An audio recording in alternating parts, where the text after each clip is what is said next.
నమస్కారం అండి. మనము ఎనర్జీ గురించి, ఫ్రీక్వెన్సీ గురించి, వైబ్రేషన్ అంటే స్పందన గురించి మాట్లాడుకుంటున్నాం. ఇది సూక్ష్మము. మన సృష్టి మనము దీంతోటే తయారై ఉన్నాము. ఈరోజు మనం ఎందుకు చెప్పుకోవాల్సి వస్తుందంటే మన పెద్దలు, మన స్కూల్స్, కాలేజెస్ మనకి ఇవి నేర్పలేదు.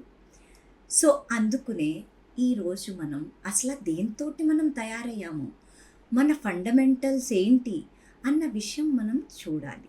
మనకు తెలుసు మనం యాటమ్స్ తోటి, సెల్స్ తోటి సూక్ష్మంగా వెళ్ళిపోతుంటే మనకు తెలుసున్నాయి యాటమ్స్, దాని నుంచి ఎలక్ట్రాన్స్, ప్రోటాన్స్, న్యూట్రాన్స్, దానికంటే చిన్నవి, ఇట్లాగా చూసుకుంటా వెళ్ళిపోతే లాస్ట్లో మిగిలేది ఎనర్జీ.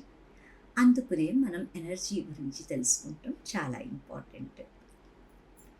సో ఈరోజు మనం మాట్లాడుకుందాము, పూనకం వచ్చింది అంటారు చూసారా, అమ్మవారు వచ్చారు ఎవరైనా మీద, వాళ్ళు ఊగిపోతూ ఉంటారు. అసలు ఏంటి ఎనర్జీ వైజ్ దీన్ని ఎట్లాగ అర్థం చేసుకోవాలన్న విషయం చూద్దాము. సో ఈ మనం చెప్పుకున్నాం చూసారా మన ప్రీవియస్ వీడియోస్లో చక్రాస్ గురించి. ఇవి ఎనర్జీ సెంటర్స్. సో ఈ ఎనర్జీ సెంటర్స్ మన బాడీలో ఎనర్జీని రెగ్యులేట్ చేస్తాయి.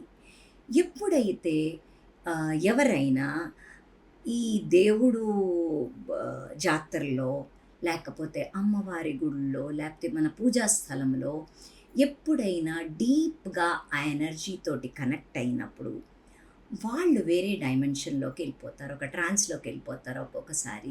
ఒక్కొక్కసారి ఏమవుతుందంటే అంత డీప్గా ఆ ఎనర్జీతోటి కనెక్ట్ అయినప్పుడు రెజనెన్స్ అవుతుంది అన్నమాట. ఎప్పుడైతే మన ఎనర్జీ ఇంకొక ఎనర్జీ ఒకే ఫ్రీక్వెన్సీకి చేరుతుందో అప్పుడు కనెక్షన్ చాలా ఎక్కువ అవుతుంది.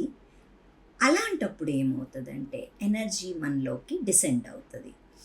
డిసెండ్ అయినప్పుడు ఈ చక్రాస్ దాన్ని హ్యాండిల్ చేస్తాయి అన్నమాట.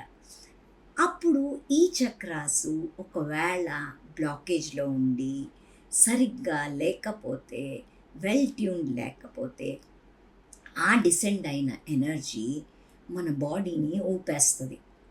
బాగా ఒక్కొక్కసారి ఇట్లాగా తిరుగుతాము స్పైరల్ లాగా, ఒక్కోసారి ఊగిపోతూ ఉంటారు. ఒక రకంగా నోటితోటి శబ్దాలు తీస్తూ ఉంటారు. ఎందుకంటే ఆ శబ్దంతో ఆ ఎనర్జీని వాళ్ళు బయటికి తీస్తూ ఉంటారన్నమాట. ఆ ఎనర్జీ మన బాడీ అసిమిలేట్ చేసుకోలేక. అలాంటప్పుడు ఒక్కొక్కసారి మన చక్రాస్ డ్యామేజ్ అయ్యే ఛాన్సెస్ ఉంటాయి. సో ఈ చక్రాస్ని అంత ఎనర్జీని అసిమిలేట్ చేసుకుంటానికి మనము చక్కగా ఒక విధంగా పెంచుకుంటూ రావాలి. మెడిటేషన్ తోటి, నాలెడ్జ్ తోటి, ప్రాపర్ అండర్స్టాండింగ్ తోటి చక్రా సైజు మనం ఇంక్రీజ్ చేసుకుంటూ ఉండాలి. సో ఈ ఎనర్జీ డిసెండ్ అయినప్పుడు ప్రాపర్గా ఛానలైజ్ అయ్యి మన బాడీ చాలా నార్మల్ స్టెబిలిటీలో ఉంటుంది. అండ్ ఎనర్జీ వచ్చి వాళ్ళు వేరే డైమెన్షన్లో వాళ్ళ ఆరా బాగా పెరిగిపోతుంది. వాళ్ళు చెప్పేవి ఒక్కొక్కసారి చాలా చాలా కరెక్ట్గా వాళ్ళు ప్రెడిక్ట్ చేస్తూ ఉంటారు. ఎందుకంటే వాళ్ళు ఇంకో డైమెన్షన్ని టచ్ చేశారు కాబట్టి. సో ఈ బాడీ ఉంది చూసారా, ఈ చక్రాస్ ఉన్నాయి, ఇలా పెరగాల అన్ని చక్రాసు. పై చక్రాలు తక్కువగా ఉండి కింద చక్రాలు బాగా పెరుగుతాయి మెటీరియలిస్టిక్ పర్సన్కి. మూలాధార చక్రం పెద్దగా ఉంటే డబ్బులు, మెటీరియలిజం బాగా అట్రాక్ట్ చేసే ఛాన్సెస్ ఉంటాయి. కానీ పై చక్రాలు కూడా ఈక్వల్గా పెరగాల. ఎందుకంటే అంత విజ్డమ్ ఉండాల. ఆ వచ్చిన డబ్బుని ఎట్లాగా మనము ఖర్చు ఎట్లా పెట్టాలా, దాన్ని ఎట్లాగా మనము ప్రాపర్గా హ్యాండిల్ చేసేది బుద్ధితో వస్తుంది. కానీ అందుకునే ఒక్కొక్కసారి డబ్బు వచ్చినా చేతిలో నిలవదు. ఎందుకంటే పై చక్రాలు కరెక్ట్గా డెవలప్ అవ్వలేదు కాబట్టి. సో ఒక్కొక్కసారి చూసారా ఇలాగ పిరమిడ్ లాగా తయారవుతుంది. పై చక్రాసేమో చిన్నగా, కింద చక్రాసేమో పెద్దగా.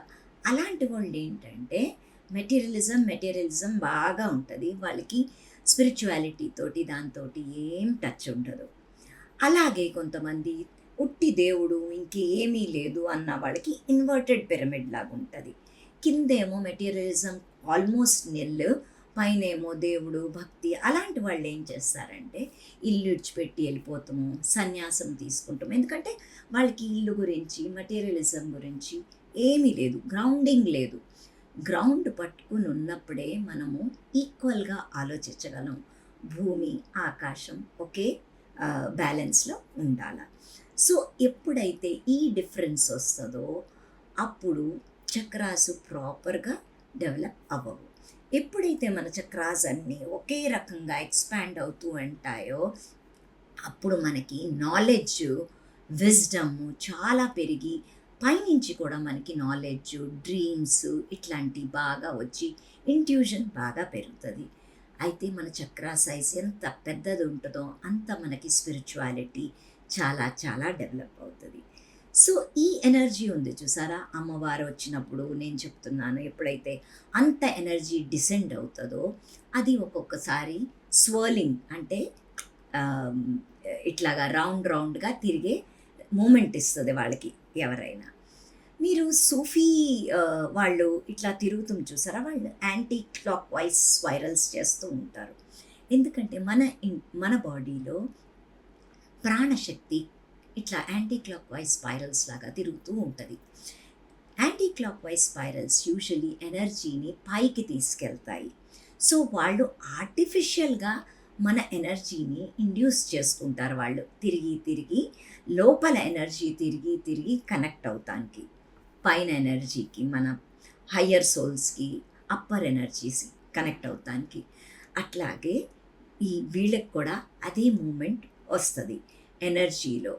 సో ఈ ఎనర్జీ వచ్చినప్పుడు మనం చాలా చాలా కేర్ఫుల్గా మన చక్రాస్ని బాగా పెంచుకొని ఆ ఎనర్జీతోటి ట్యూన్ అయితే మన స్పిరిచువల్ అవేక్మెంట్ చాలా బాగుంటుంది.